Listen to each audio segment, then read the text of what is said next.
आप सभी को मेरा नमस्कार। आज मैं आप सभी के समक्ष छठ पूजा की कथा प्रस्तुत कर रही हूँ। आइए शुरू करते हैं।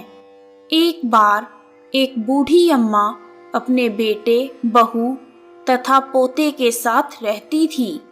बूढ़ी अम्मा के घर में किसी चीज की कोई कमी नहीं थी। वह छठ माता की परम भक्त थी तथा हर साल छठ का व्रत बड़ी श्रद्धा और भक्ति भाव के साथ किया करती थी। बूढ़ी अम्मा की बहू आधुनिक सोच वाली नारी थी। उसका पूजा पाठ में कोई विश्वास नहीं था। जब कार्तिक मास की शुक्ल पक्ष की चतुर्थी आई तो बूढ़ी माँ बहुत खुश थी, क्योंकि आज से छठ का 4 दिवसीय पावन त्योहार शुरू हो रहा था। अम्मा घर की साफ सफाई में लग गई। उसने अपने बेटे को आम की लकड़ी तथा पूजा की सभी सामग्री लाने के लिए बाजार भेज दिया। अम्मा ने अपने बेटे की सलामती के लिए छठ का व्रत किया। बूढ़ी अम्मा ने अपनी बहू से भी छठ माता का व्रत करने को कहा। तब बहू कहने लगी, यह सब बेकार की बातें हैं। मुझे इन सब में कोई विश्वास नहीं, इससे क्या होगा। तब बूढ़ी अम्मा अपनी बहू को छठ माता की महिमा बताते हुए एक पौराणिक कथा सुनाती है। अम्मा बोली, बेटा, बहुत समय पहले की बात है। प्रियव्रत नाम के एक प्रसिद्ध राजा थे। उनके पिता का नाम था स्वयंभू मनु। प्रियव्रत बहुत सदाचारी और धार्मिक प्रवृत्ति के मनुष्य थे। विवाह के कई वर्षों के बाद भी जब उन्हें कोई संतान नहीं हुई, तब ऋषि कश्यप ने उन्हें पुत्रेष्टि यज्ञ कराने की सलाह दी। राजा प्रियव्रत ने पूरे विधि विधान के साथ पुत्रेष्टि यज्ञ का अनुष्ठान किया। पुत्रेष्टि यज्ञ के प्रभाव से प्रियव्रत की पत्नी ने स्वर्ण के समान सुंदर एक पुत्र को जन्म दिया, परंतु वह पुत्र मरा हुआ पैदा हुआ। राजा प्रियव्रत उस मृत बालक को लेकर शमशान में गए और उस एकांत भूमि में पुत्र को छाती से चिपकाकर बिलख बिलख कर रोने लगे। इतने में वहां पर एक दिव्य विमान दिखाई दिया। शुद्ध स्फटिक मणि के समान चमकने वाला वह विमान अमूल्य रत्नों से बना था।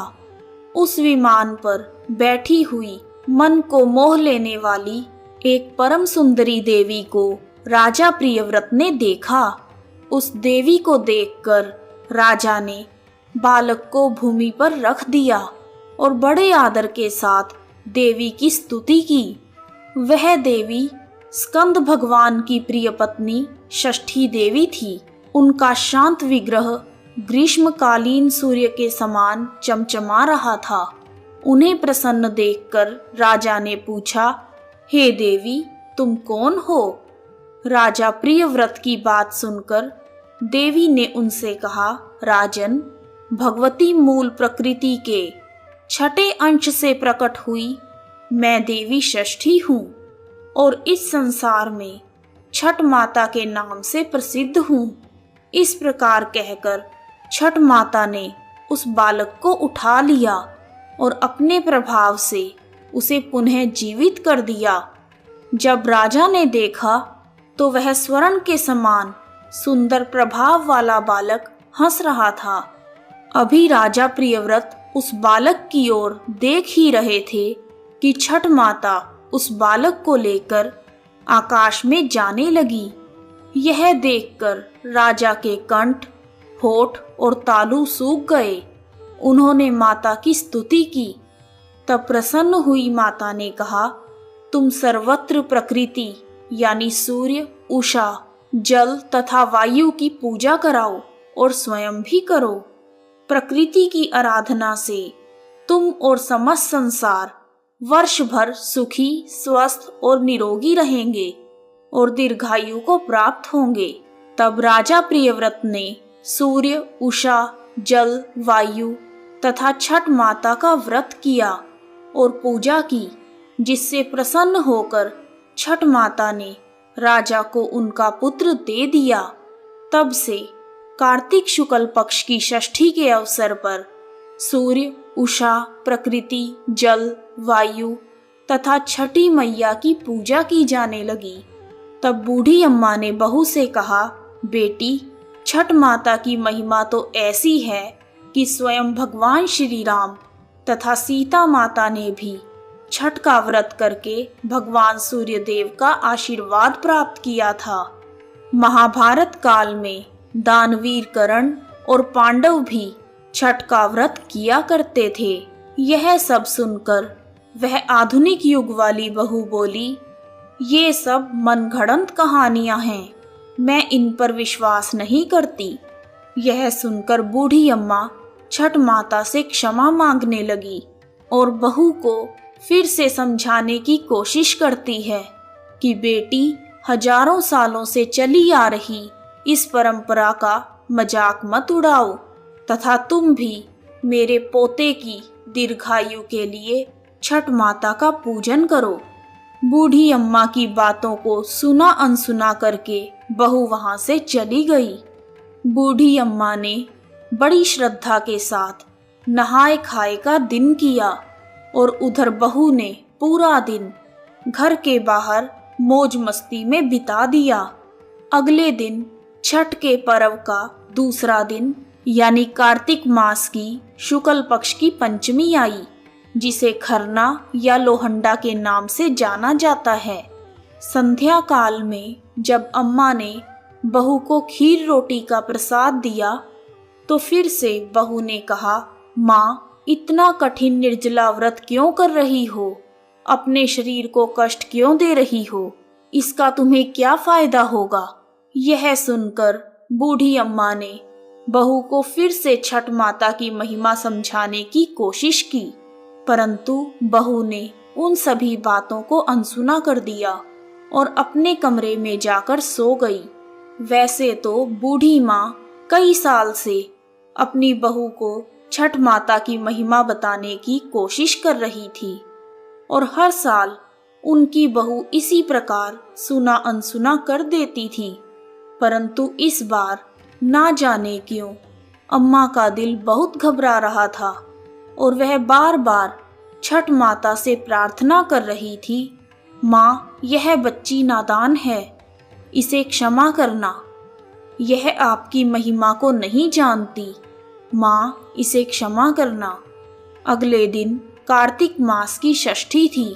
सब लोग पूजा की तैयारी में जुटे थे, परंतु बहू अपने कमरे में सो रही थी। वह बहुत देर से उठी और उठकर बहू ने पास पड़े हुए अपने बेटे को उठाना चाहा, तब बेटे ने जवाब नहीं दिया। यह देखकर बहू बहुत घबरा गई और भागी भागी अपने पति और सास के पास गई और उन्हें यह सब बताया। बहू की बात सुनकर बूढ़ी अम्मा और उनका बेटा दौड़े दौड़े कमरे में आ गए और उन्होंने बच्चे को जगाने की कोशिश की, परंतु वह नहीं जगा। फिर वह तीनों बच्चे को लेकर अस्पताल गए। डॉक्टर ने बच्चे की जांच की और देखा कि बालक की तो सांसें ही रुकी हुई हैं। डॉक्टर यह देखकर हैरान हो गए कि इतना छोटा बालक जो बिल्कुल स्वस्थ था ऐसे कैसे जा सकता है, परंतु विधि का विधान और प्रकृति का नियम कहकर डॉक्टर ने अपने हाथ खड़े कर दिए। तब बच्चे के माँ बाप तथा दादी रोते बिलखते बच्चे को लेकर अस्पताल से बाहर आ गए। बूढ़ी अम्मा का दिल तो पहले से ही घबरा रहा था। पोते की सांस चले जाने पर अम्मा की जुबान पर केवल यही शब्द थे, हे छठ माता, क्षमा कर दे, मेरे पोते के शरीर में सांस भर दे। तुम तो पुत्र देने वाली हो, उनका पालन पोषण करने वाली हो, तुम समय से पहले उनके प्राण कैसे ले सकती हो? यदि हमसे कोई भूल हुई है तो हमें क्षमा कर दो माँ। उसी समय कहीं से एक अनजान औरत वहां आ गई और अम्मा की बहू से कहने लगी कि छठी मैया किसी के भी असमय प्राण नहीं लेती। तुमने अवश्य ही कोई ऐसी भूल की है जिससे माता बहुत नाराज हो गई है। आज छठ का पावन पर्व है। पूरी श्रद्धा से छठ माता को याद करो और विधि विधान से माता का व्रत करने का संकल्प करो। तुम्हारा पुत्र अवश्य ही जी उठेगा। शोक में डूबी हुई माँ के लिए यह शब्द उम्मीद की किरण लेकर आए और ना जाने कहां से एकदम बहू के अंदर श्रद्धा का संचार कर गए। बहू ने आंखें बंद करके छठ माता को याद किया और विधि पूर्वक छठ का व्रत करने का संकल्प लिया। जैसे ही बहू ने आंखें खोली तो उसने देखा उसका बच्चा आंखें खोलकर हंस रहा है। यह करिश्मा देखकर सब परिवार वाले और डॉक्टर आश्चर्यचकित हो गए। बच्चे को जीवित देखकर जैसे ही बहू ने उस अनजान औरत को धन्यवाद करने के लिए सिर घुमाया तो देखा कि वहां कोई नहीं है। वह समझ गई कि वह साक्षात छठ माता ही थी जो उसे स्वयं इस व्रत की महिमा का ज्ञान कराने के लिए आई थी। उसके बाद बहू ने बूढ़ी अम्मा के साथ मिलकर पूरी श्रद्धा से पूजा की तैयारी की और शाम को घाट पर जाकर सूर्य देव को संध्या अर्घ और अगले दिन उषा अर्घ दिया। हे छठ माता, जैसे आपने अनजान औरत के रूप में आकर बूढ़ी अम्मा के पोते की रक्षा की, उसी प्रकार हम सबके परिवार की भी रक्षा करना। हम पर अपना आशीर्वाद बनाए रखना। जय छठ मैया। कथा समाप्त। कहानी सुनने वालों का